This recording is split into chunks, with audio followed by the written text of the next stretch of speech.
그날도 평범한 아침이었습니다.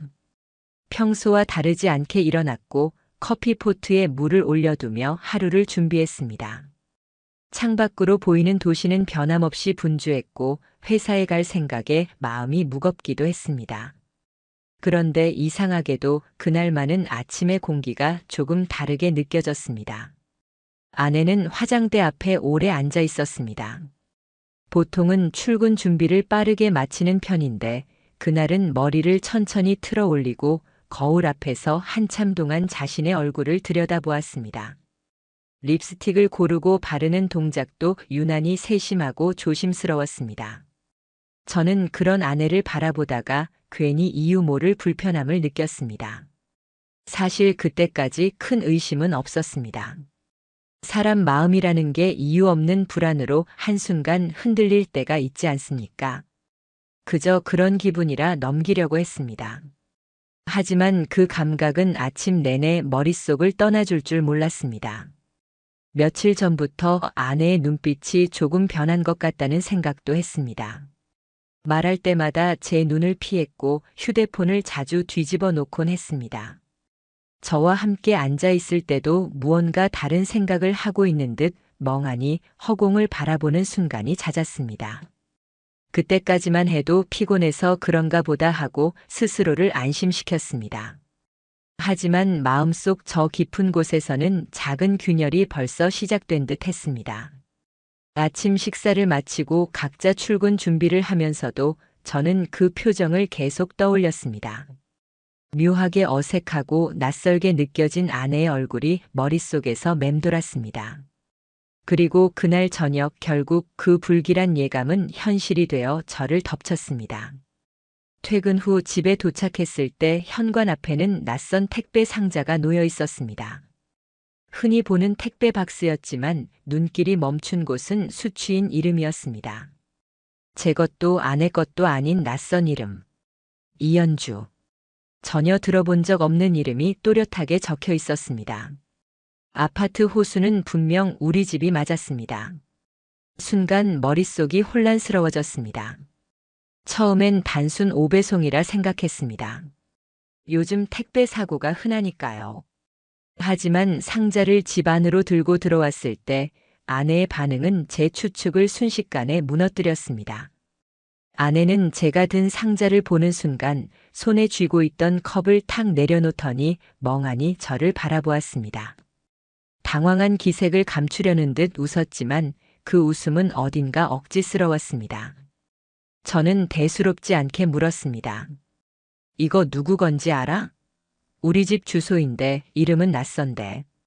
아내는 눈을 피하며 대꾸했습니다. 글쎄. 요즘 오배송 많던데. 그냥 잘못 온 거겠지.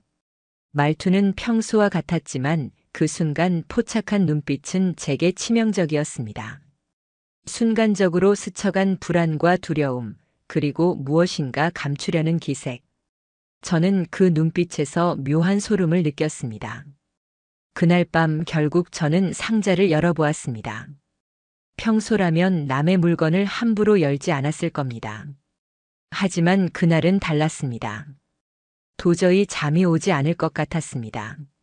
상자 안에는 처음 보는 브랜드의 고급 화장품 세트, 여성용 속옷, 그리고 작은 봉투 하나가 들어 있었습니다.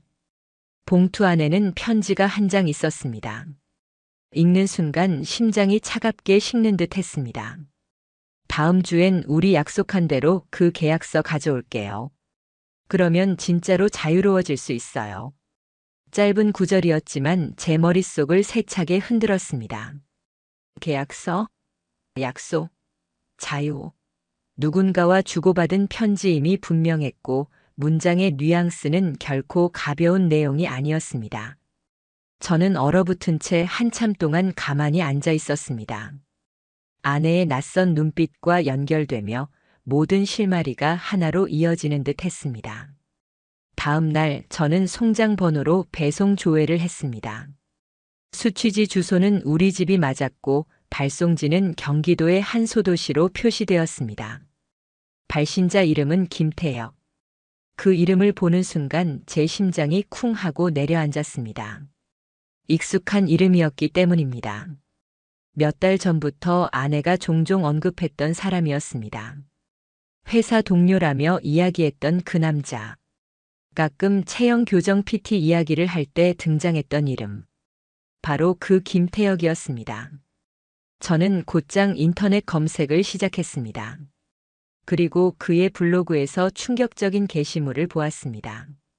사진 속에는 뒷모습만 찍힌 두 사람이 있었습니다. 벤치에 나란히 앉아있는 남자와 여자. 여성은 얼굴이 나오지 않았지만 입은 원피스와 몸의 실루엣이 낯설지 않았습니다. 저는 단번에 알아볼 수 있었습니다. 아내였습니다. 사진 속 그녀는 제가 알던 아내의 모습이었습니다. 하지만 그 순간 사진은 증거였고 제 의심은 현실로 굳어져 갔습니다. 그날 저녁 저는 집안까지 살펴보았습니다. 밤늦게 거실 서랍 속 깊은 곳에서 이름 모를 서류 뭉치를 발견했습니다. 심장이 쿵쾅거리며 손이 떨렸습니다. 표지엔 이렇게 적혀 있었습니다. 합의서. 저는 천천히 페이지를 넘겼습니다. 그리고 그 속에 적힌 단어들을 보며 눈앞이 아득해졌습니다. 쌍방 간의 합의에 따라 감정적 관계를 유지하며 금전적 의무 없이 관계를 지속하되 발각 시 책임은 각자의 가정에 있음. 밑에는 아내의 이름 그리고 김태혁이라는 이름이 또렷이 적혀 있었습니다. 저는 한동안 아무 말도 할 수 없었습니다. 그냥 모니터 불빛만 바라보듯 멍하니 문서를 들여다보았습니다. 감정적 관계라니. 발각 시 책임은 각자의 가정이라니. 눈앞의 글자들이 현실처럼 와닿지 않았습니다. 그 순간 알았습니다. 이것은 단순한 불륜이 아니었습니다. 치밀하고 계획적이며 서로가 공모한 관계였습니다. 일반적인 감정적 유혹과는 결이 다른 차갑게 계산된 계약이었습니다. 아내는 그날도 저녁상을 차리며 환하게 웃었습니다. 평소와 다름없는 모습이었습니다. 하지만 저는 그 웃음을 바라보며 이미 그 뒤에 숨겨진 차가운 문장을 알고 있는 사람이었습니다. 합의서, 계약, 그리고 이름. 그날 밤 저는 결심했습니다. 이대로 무너질 수는 없습니다. 이 모든 것을 끝까지 파헤쳐야 합니다. 그렇지 않다면 제 자신이 부서질 것 같았기 때문입니다. 그날 이후로 저는 제 삶의 모든 순간을 의심하기 시작했습니다. 아내가 제 옆에 앉아 저녁을 먹을 때면 밥 한 숟가락을 뜰 때마다 머릿속에 합의서 문구가 번개처럼 스쳐 지나갔습니다. 쌍방 간의 합의에 따라 감정적 관계를 유지한다. 그 문장을 되새길수록 제 숨은 가빠지고 손끝이 떨렸습니다. 이것은 단순한 불륜일 수 없었습니다. 감정에 휘둘려 일어난 일탈이 아니었습니다. 마치 치밀하게 짜여진 각본 같았고 순간순간 제가 살아온 삶 자체가 조롱당한 느낌이었습니다. 그날 밤부터 저는 아내의 일정을 꼼꼼하게 기록하기 시작했습니다. 아침에 집을 나서는 시각, 커피잔을 씻어두는 습관, 퇴근 후 들어오는 발걸음, 들고 들어오는 가방, 속 물건들. 스마트폰으로 몰래 사진을 찍어두며 증거라는 이름으로 저장했습니다. 며칠 동안은 별다른 게 보이지 않았습니다. 그런데 이상한 점이 하나 있었습니다. 조회 내역에 반복적으로 택배 반송 기록이 남아있던 겁니다. 저는 무심한 척 묻곤 했습니다. 회사 물건 잘못 온 거야? 아내는 태연한 얼굴로 대답했습니다. 응, 회사에서 샘플 같은 거 자주 와서 다시 보내야 해. 순간마다 표정은 담담했지만 제겐 모든 게 연극처럼 보였습니다.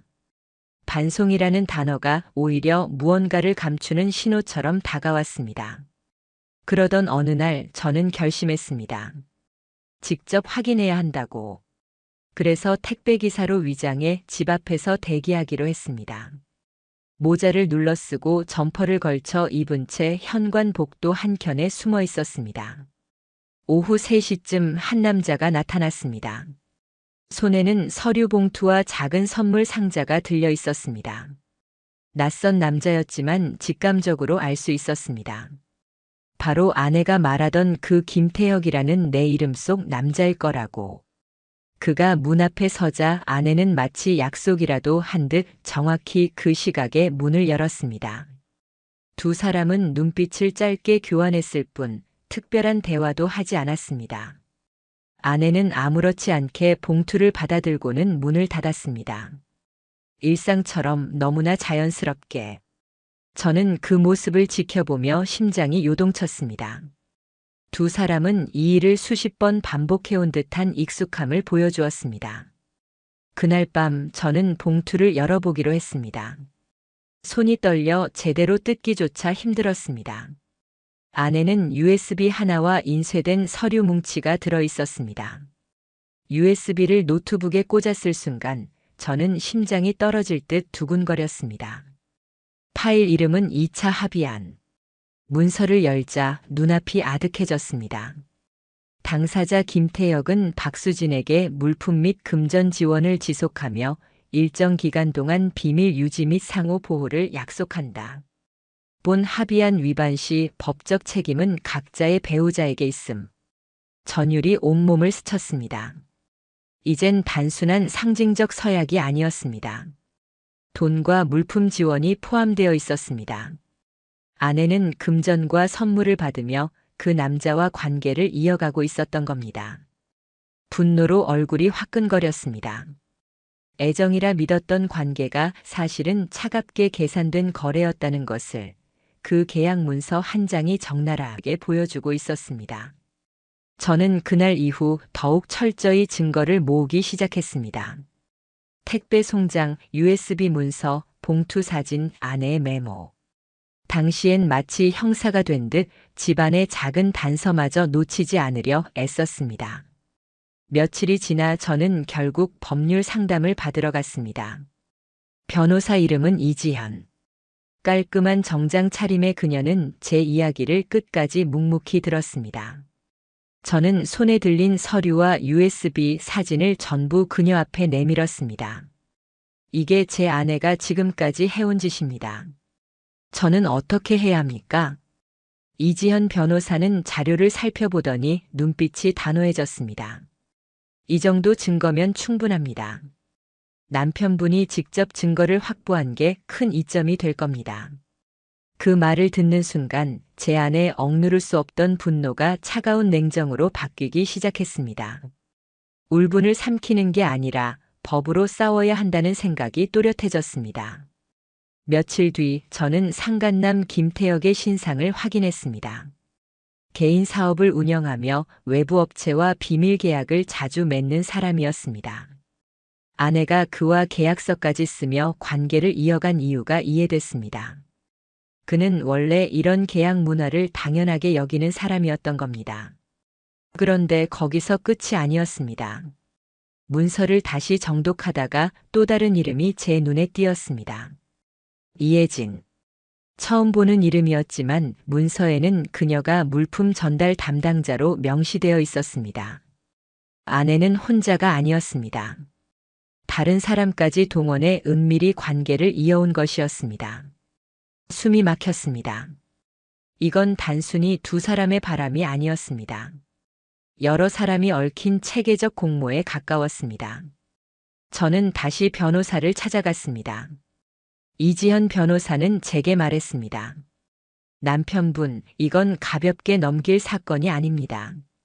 상간남과의 불륜뿐 아니라 물품 전달자까지 모두 고소 대상이 됩니다. 증거만 더 확보하세요. 저는 고개를 끄덕이며 답했습니다. 예. 더 확보하겠습니다. 반드시 끝장을 보겠습니다. 그날 밤 서랍에 모아둔 자료를 전부 꺼내 펼쳐놓았습니다. 송장, USB 파일, 계약서, 문자의 흔적. 하나하나가 얽혀 제 손 안에서 거대한 퍼즐처럼 맞추어지고 있었습니다. 그 순간 알았습니다. 이제 이건 단순히 한 남자의 배신감이 아니었습니다. 제 가정을 지키는 문제였습니다. 제 아이를 보호하는 싸움이었습니다. 침묵 속에서 저는 다짐했습니다. 끝까지 간다. 절대 눈 감지 않는다. 이제부터가 진짜 시작이다. 그날 이후 제 삶은 완전히 달라졌습니다. 저는 더 이상 예전의 제가 아니었습니다. 매일이 감시였고 기록이었으며 속을 태우는 전쟁 같았습니다. 겉으로는 아무 일 없는 듯 밥을 먹고 회사에 다니고 아이와 대화를 이어갔습니다. 하지만 제 안에서는 언제 폭발할지 모르는 감정이 들끓고 있었습니다. 잠들기 직전 눈을 감으면 아내의 얼굴이 떠올랐습니다. 웃고 있으면서도 그 뒤에 숨긴 비밀이 도려내듯 느껴졌습니다. 아내는 여전히 연기를 멈추지 않았습니다. 당신 요즘 왜 이렇게 예민해? 무슨 걱정 있어? 그럴 때마다 저는 차갑게 대꾸했습니다. 아무 일 없어. 말을 더 길게 하고 싶지도 않았습니다.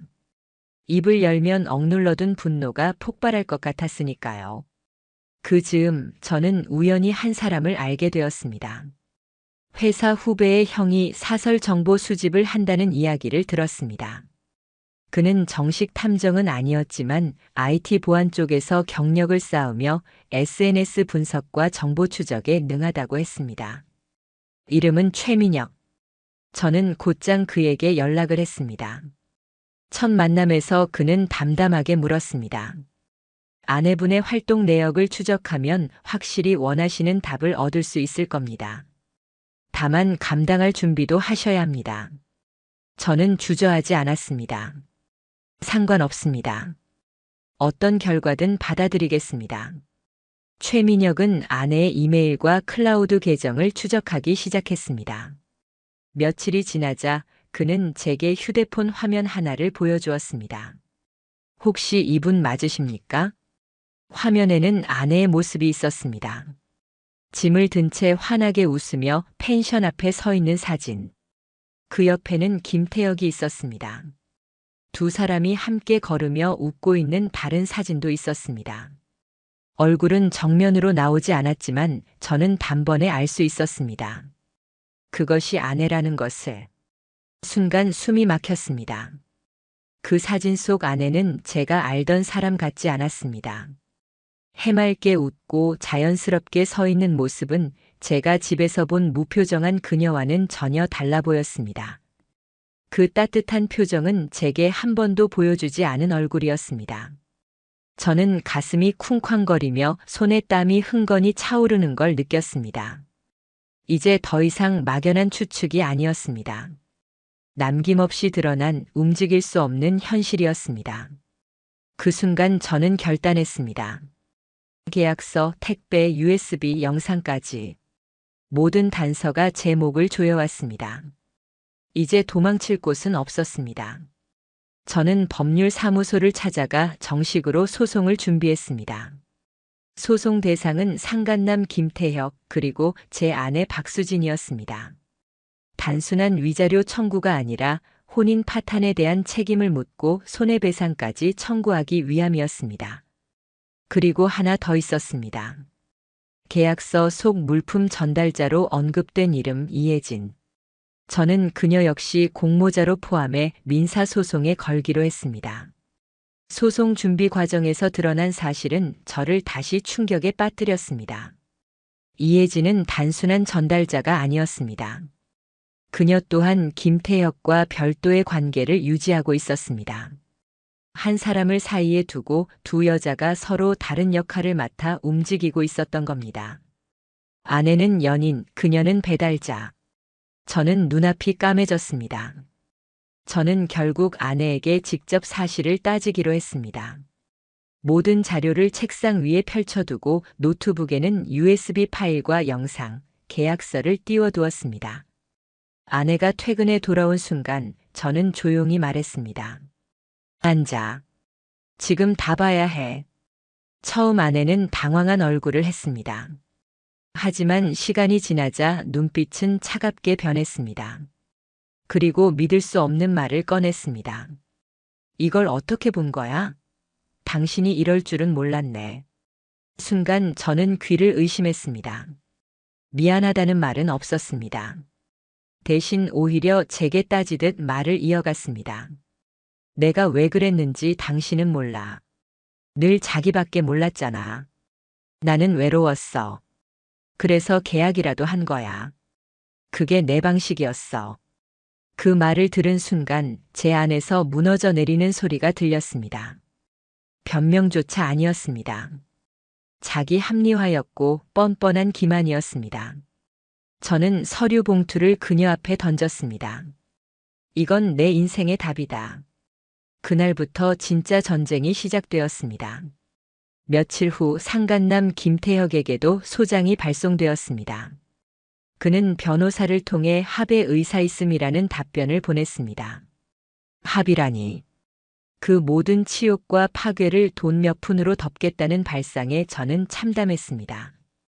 그러던 중 뜻밖의 연락이 왔습니다. 바로 김태혁의 아내 정나경이었습니다. 그녀는 떨리는 목소리로 제게 말했습니다. 박수진 씨 남편 맞으시죠? 저도 남편의 짓을 알게 됐습니다. 아이들도 있는데 저도 이혼하려고 합니다. 그녀는 충격적인 자료를 제게 넘겼습니다. 그것은 남편의 회사 내부 비리와 함께 박수진과 이혜진이 회사와 거래 명목으로 출장이라 속이며 김태혁과 만나왔다는 증거였습니다. 저는 온몸에 전율이 일었습니다. 이건 단순한 불륜이 아니었습니다. 그들은 체계적인 이중 생활을 하고 있었습니다. 계획된 관계, 거짓의 가면극, 그리고 그 끝에는 파국이 기다릴 뿐이었습니다. 이후의 시간은 눈코 뜰 새 없이 빠르게 흘러갔습니다. 아내와 김태혁 그리고 이혜진은 각자 변호사를 세웠고 서로에게 책임을 떠넘기며 싸우기 시작했습니다. 하지만 저는 흔들리지 않았습니다. 계약서, 사진, 영상, 증언. 모든 증거는 이미 제 손 안에 있었습니다. 어느 날 밤 잠든 딸아이를 보며 다짐했습니다. 이제 이 싸움은 내 감정 때문만이 아니다. 너를 지키기 위해 반드시 끝내야 한다. 그리고 저는 더욱 단단해졌습니다. 흔들리는 감정 속에서도 차갑게 버티며 전쟁 같은 법정을 준비했습니다. 그날 이후 제 삶은 지옥이었지만 동시에 싸움의 무대이기도 했습니다. 저는 물러서지 않았습니다. 절대 무너질 수 없었습니다.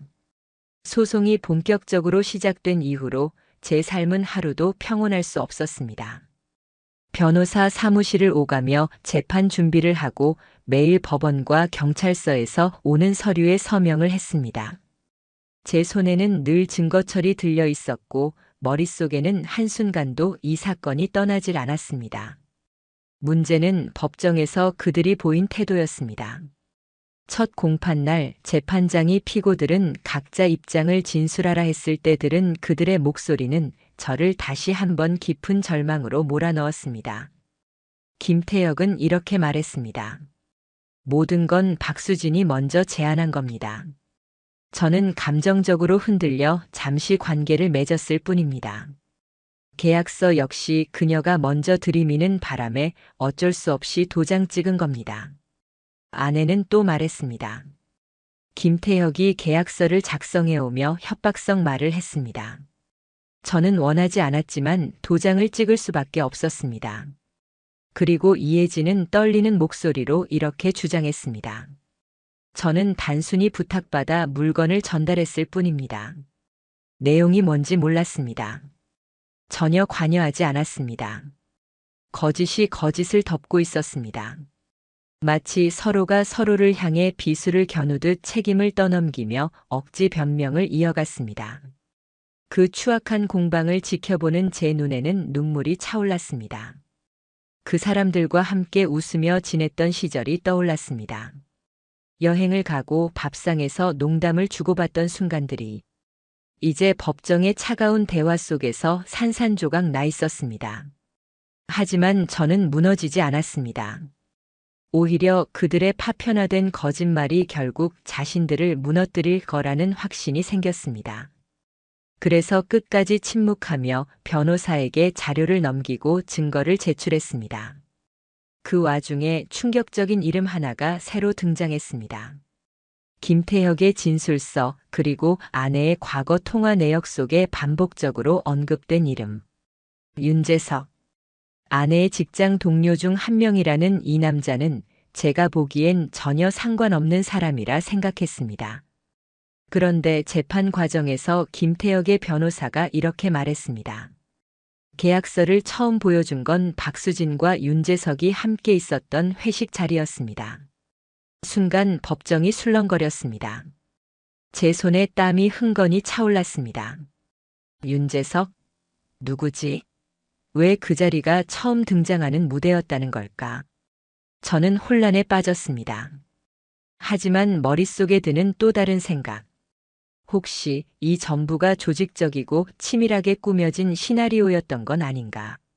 며칠 후 익명의 제보자가 제게 메시지를 건넸습니다. 송신인 불명의 메일 안에는 휴대폰 메시지 몇 개가 캡처되어 있었습니다. 메시지 속 대화는 분명 윤재석과 아내가 나눈 것이었습니다. 수진아, 이번엔 실수하지 마. 계약서 조항 수정된 거 꼭 확인해. 우리끼리 말 맞춰야 해. 안 그러면 태혁이가 위험해져. 그 문구를 보는 순간 귀에서 피가 솟구치는 것 같은 느낌이 들었습니다. 말 맞추기라니. 그렇다면 그동안 법정에서 벌어진 진술은 모두 조작된 연극이었다는 얘기입니다. 저는 급히 변호사를 찾아갔습니다. 윤재석을 증인으로 소환해 주십시오. 무슨 수를 써서라도 그의 입을 열게 해야 합니다. 며칠 뒤 법정에 선 윤재석은 떨리는 목소리로 증언했습니다. 처음엔 발뺌을 하려 했지만 재판장이 다시 다그치자 그는 결국 무너졌습니다. 네, 사실입니다. 박수진 씨가 김태혁 씨와 계속 연락을 주고받은 걸 알고 있었습니다. 그리고 이혜진 씨가 택배로 뭘 전달했는지도 알고 있었습니다. 그 순간 법정은 웅성거렸습니다. 아내는 고개를 푹 숙였고 김태혁은 얼굴이 붉게 달아올라 욕설을 내뱉다 판사에게 제지를 당했습니다. 이혜진은 눈물이 그렁그렁 맺힌 채 아무 말도 하지 못했습니다. 그리고 저는 조용히 눈을 감았습니다. 오래전부터 조각나 있던 퍼즐이 마침내 완성되는 순간이었습니다. 아내는 상간남과 불륜 관계를 맺었고 친구 이혜진과 직장 동료 윤재석까지 끌어들여 물품을 전달하고 계약서를 조작했습니다. 심지어 법정 진술까지 함께 꾸몄습니다. 재판장은 침묵을 깨고 이렇게 말했습니다. 제출된 증거와 증언을 종합할 때 원고의 주장은 모두 타당합니다. 피고들의 행위는 사회적 도덕을 심각하게 훼손했으며 원고에게 정신적 피해를 끼쳤습니다. 이에 다음과 같이 판결합니다. 상간남 김태혁은 원고에게 위자료 3천만 원을 지급합니다. 불법적 협조자 이혜진은 1천만 원을 지급합니다. 피고 박수진은 친권과 양육권을 포기하며 재산 분할 없이 이혼이 확정됩니다. 그 말을 듣는 순간 제 손이 덜덜 떨렸습니다. 목 안이 메이고 눈에서 눈물이 솟았습니다. 치욕과 분노 그리고 안도감이 뒤섞여 몇 분이나 숨조차 몰아쉴 수 없었습니다. 하지만 판결은 끝이 아니었습니다. 김태혁은 판결 직후 줄줄이 끊긴 사업 계약으로 회사가 흔들렸습니다. 온라인 커뮤니티엔 계약서로 불륜한 남자 택배 불륜 같은 조롱이 쏟아졌습니다. 그의 블로그는 악성 댓글로 마비되다 결국 닫혔습니다. 그리고 그의 집에도 이혼 서류가 날아갔다는 소문이 들려왔습니다. 이혜진은 문화센터 강사직에서 해고당했습니다. 학부모 민원까지 이어져 그녀는 완전히 생활 기반을 잃었습니다. 불륜 전달자라는 꼬리표가 붙으며 지역 내에서 매장되다시피 했습니다. 윤재석은 소송에는 포함되지 않았지만 직장에서 승진이 보류되고 외곽 사무실로 인사 발령이 났습니다. 결국 사람들 앞에 나서지 못한 채 고개를 떨군 채 살아간다는 소식이 들려왔습니다. 그리고 아내는 모든 걸 잃은 후에도 제 아이 앞에 나타나 눈물을 흘리며 말했습니다. 엄마가 다시는 안 그럴게. 미안해. 하지만 딸은 그 손을 뿌리치고 제 뒤에 숨었습니다. 그날 이후 저는 그 사람을 더 이상 아내라 부르지 않았습니다. 제 인생에서 지워야 할 이름일 뿐이었습니다. 법정은 끝났습니다. 하지만 제 마음속 전쟁은 여전히 끝나지 않았습니다. 법정에서 판결이 내려진 날 이후 제 삶은 겉으로는 정리된 듯 보였습니다. 법은 제 손을 들어주었고 세 사람은 각자의 방식으로 무너졌습니다. 하지만 제 마음은 여전히 지옥을 헤매고 있었습니다. 저는 종종 혼자 있는 거실에 앉아 술잔을 기울였습니다. 딸아이 몰래 눈물을 삼켰고 깊은 새벽이 되면 한숨과 함께 바닥을 내려다보았습니다. 제 인생에서 가장 사랑했던 사람, 제 삶의 절반 같은 존재가 저를 배신했다는 그 사실은 매일 제 가슴을 후벼 팠습니다.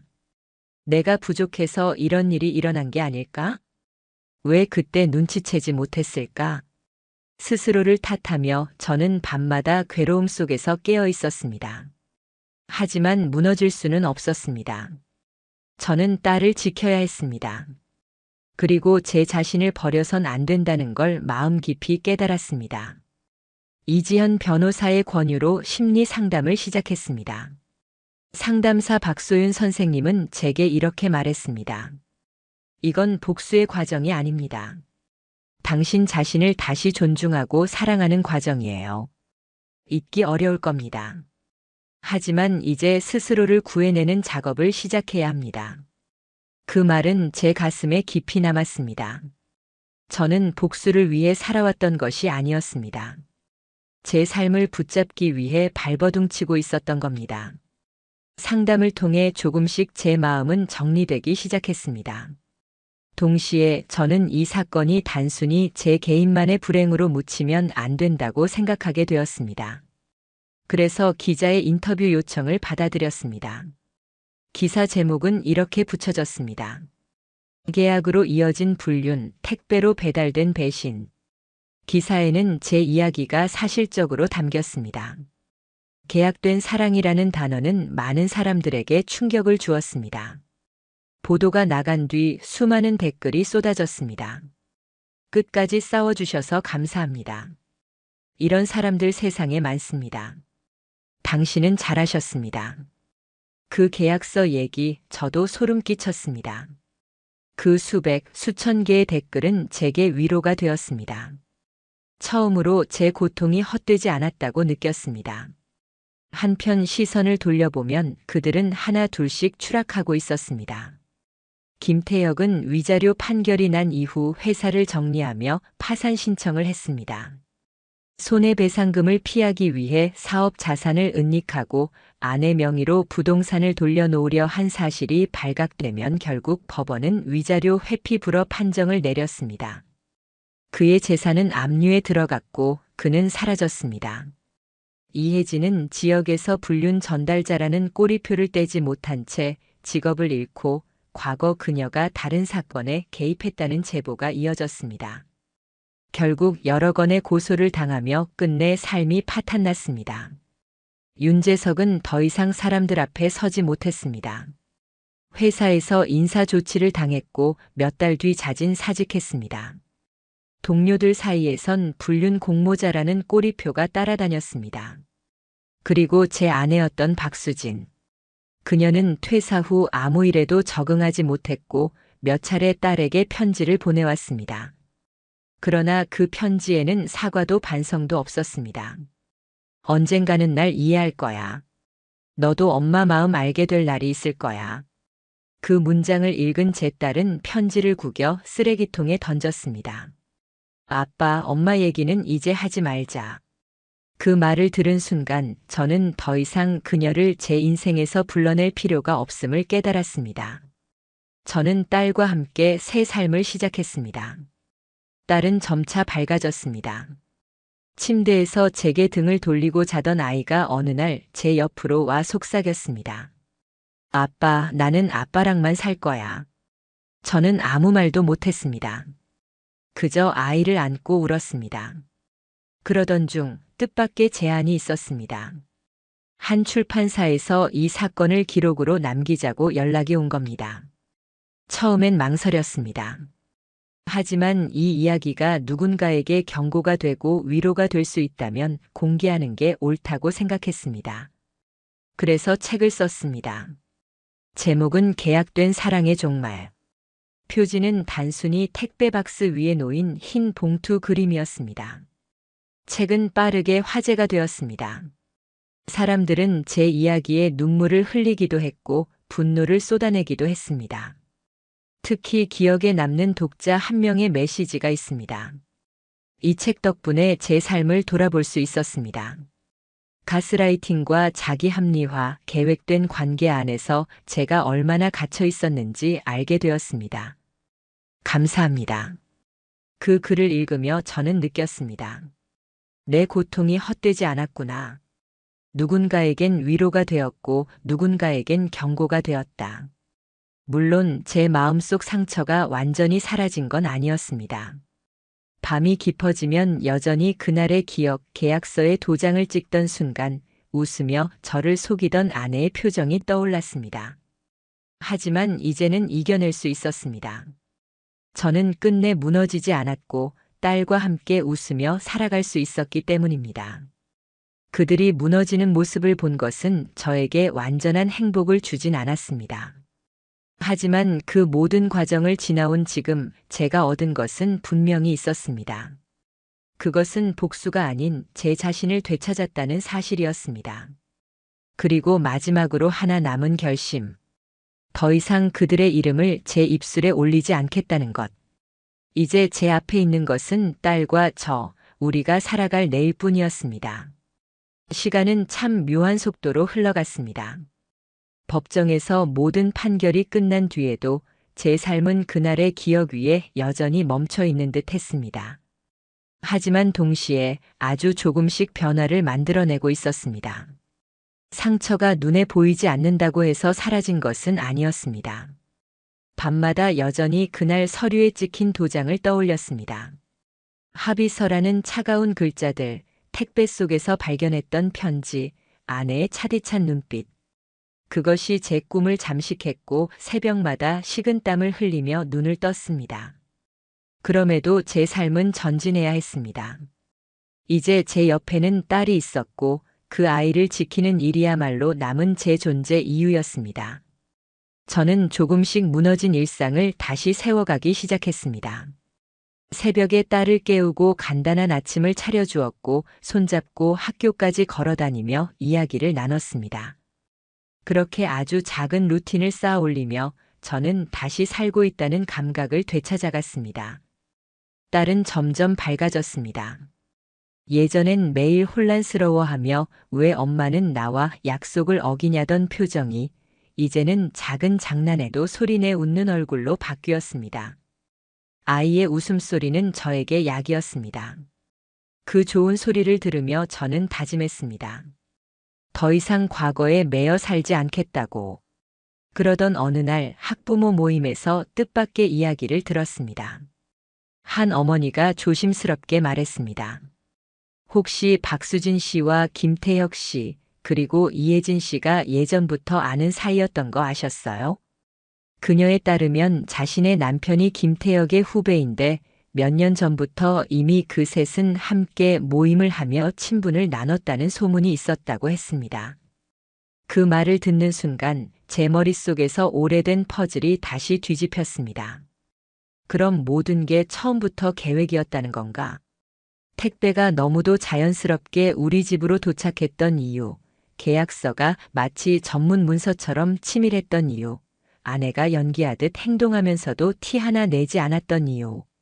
모든 게 잠깐의 충동이 아닌 오래 준비된 시나리오였을지도 모른다는 사실이 뼛속까지 파고들었습니다. 저는 다시 분노했습니다. 하지만 이번에는 달랐습니다.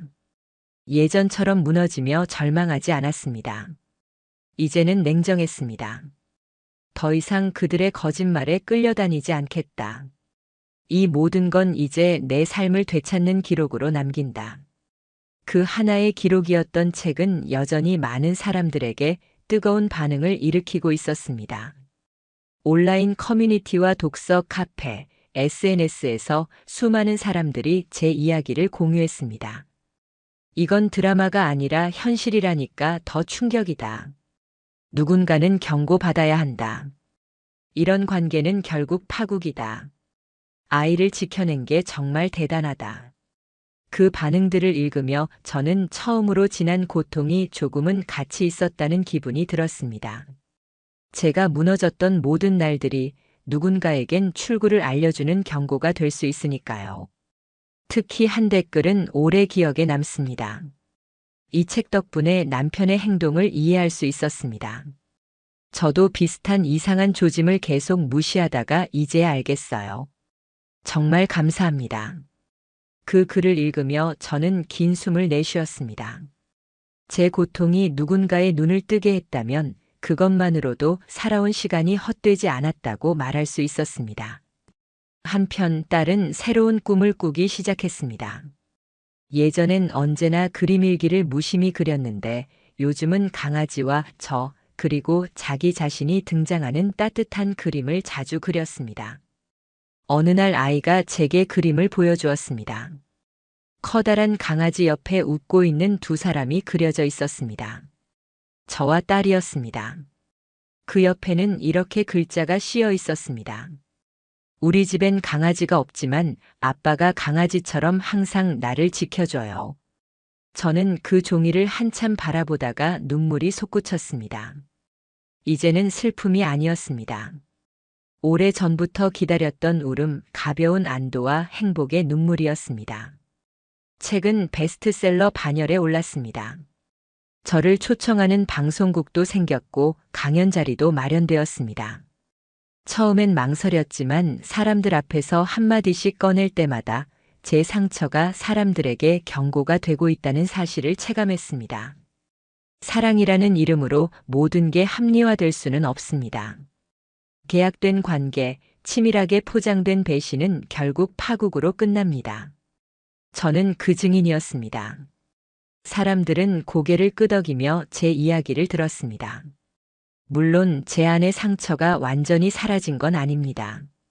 어떤 날은 여전히 그날의 기억이 갑자기 떠오르기도 합니다. 아내가 웃으며 저를 속였던 표정, 도장을 찍으며 숨을 고르던 순간. 그 가짜 연기들이 불쑥 떠올라 제 심장을 짓누릅니다. 그러나 이제는 자리에서 무너지지 않습니다. 저는 버텨왔고 견뎌왔으며 살아남았습니다.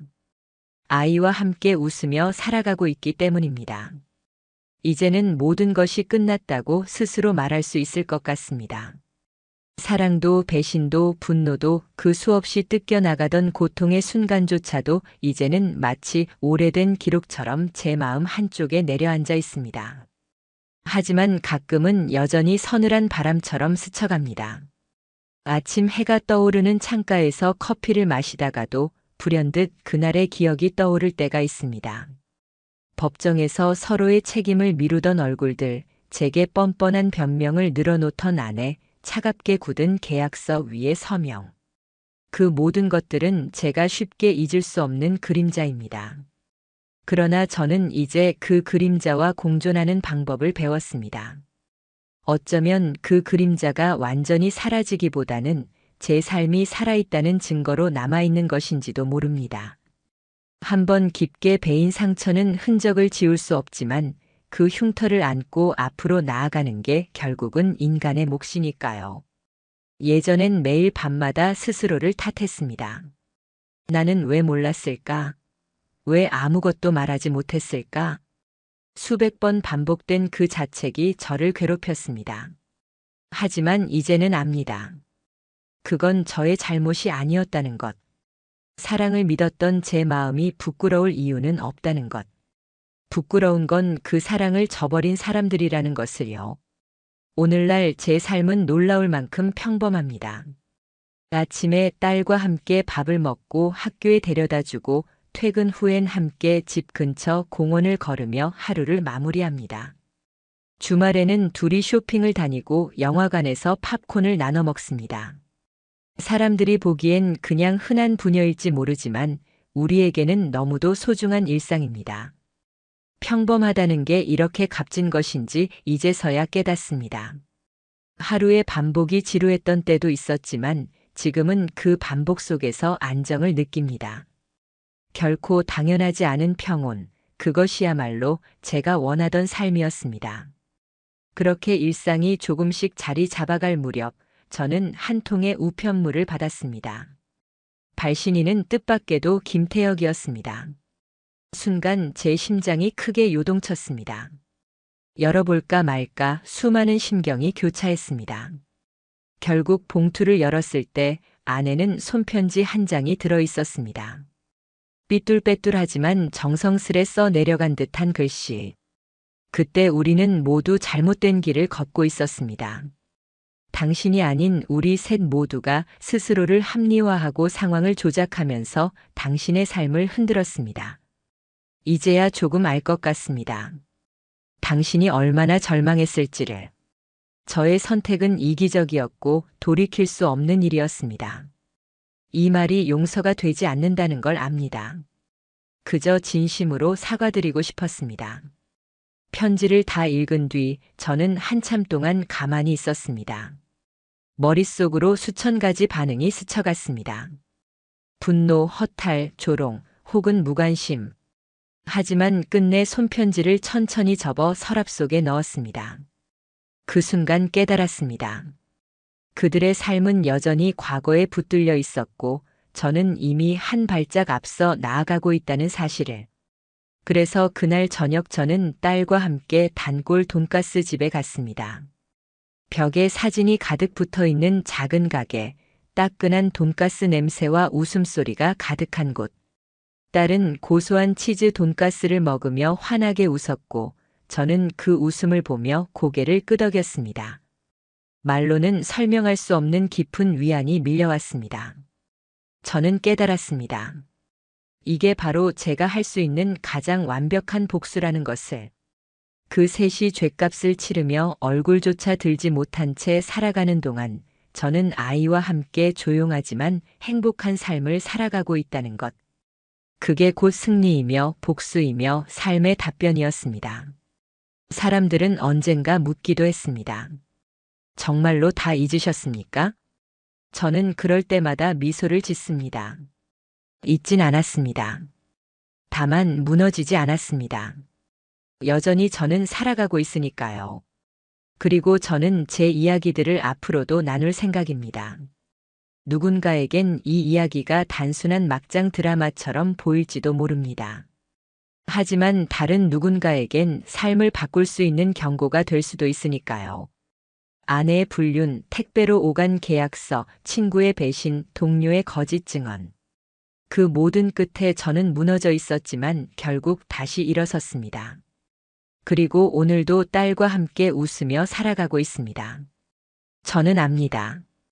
진짜 복수는 분노에 매달려 무너지는 게 아니라 끝끝내 더 나은 삶으로 나아가는 것이라는 걸.